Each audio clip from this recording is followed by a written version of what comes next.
DK Shivakumar ಅವರಿಗೆ ಹೈಕಮಾಂಡ್ನ ಬೆಂಬಲ ಇದೆ ಅನ್ನೋ ವಿಚಾರಕ್ಕೂ ಕೂಡ ಸಚಿವ ಮಹದೇವಪ್ಪ ಅವರು ರಿಯಾಕ್ಟ್ ಮಾಡಿದ್ರು. ಕಾಂಗ್ರೆಸ್ಗೆ ಹೈಕಮಾಂಡ್ನ ಬೆಂಬಲ ಇದೆ, ಡಿಕೆಶಿ ಮಾತ್ರ ಅಲ್ಲ ಕಾಂಗ್ರೆಸ್ಗೆ ಹೈಕಮಾಂಡ್ನ ಬೆಂಬಲ ಇದೆ ಅಂತ ಹೇಳಿದ್ದಾರೆ.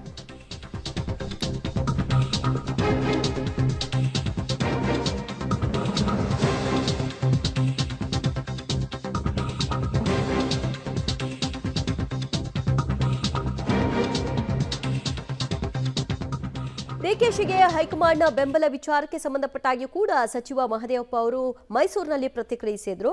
ಇಡೀ ಕಾಂಗ್ರೆಸ್ಗೆ ಹೈಕಮಾಂಡ್ ಬೆಂಬಲವಾಗಿ ನಿಂತಿದೆ, ಹೈಕಮಾಂಡ್ ಎಲ್ಲ ಕಾಂಗ್ರೆಸ್ ಕಾರ್ಯಕರ್ತರ ಪರವಾಗಿದೆ, ಹೈಕಮಾಂಡ್ ತೀರ್ಮಾನವೇ ಅಂತಿಮ ಅನ್ನೋದನ್ನ ಅಲ್ಲಿ ಸಹಜವಾಗಿ ಎಲ್ಲ ಕಡೆಯಲ್ಲೂ ಹೇಳೋ ಹಾಗೆ ಫೈನಲ್ ಟಚ್ ಅನ್ನೋ ರೀತಿಯಲ್ಲಿ ಹೈಕಮಾಂಡ್ ತೀರ್ಮಾನವೇ ಅಂತಿಮ ಅಂತ ಹೇಳಿದ್ದಾರೆ. ಕಾಂಗ್ರೆಸ್ಗೆ ಹೈಕಮಾಂಡ್ ಬೆಂಬಲವಾಗಿ ನಿಂತಿರೋದು. ಹೈಕಮಾಂಡು ಎಲ್ಲ ಕಾಂಗ್ರೆಸ್ ಕಾರ್ಯಕರ್ತರ ಪರವಾಗಿರುತ್ತೆ. ಅವ್ರು ಹೇಳಿದ್ರಲ್ಲಿ ಸತ್ಯ ಇದೆ.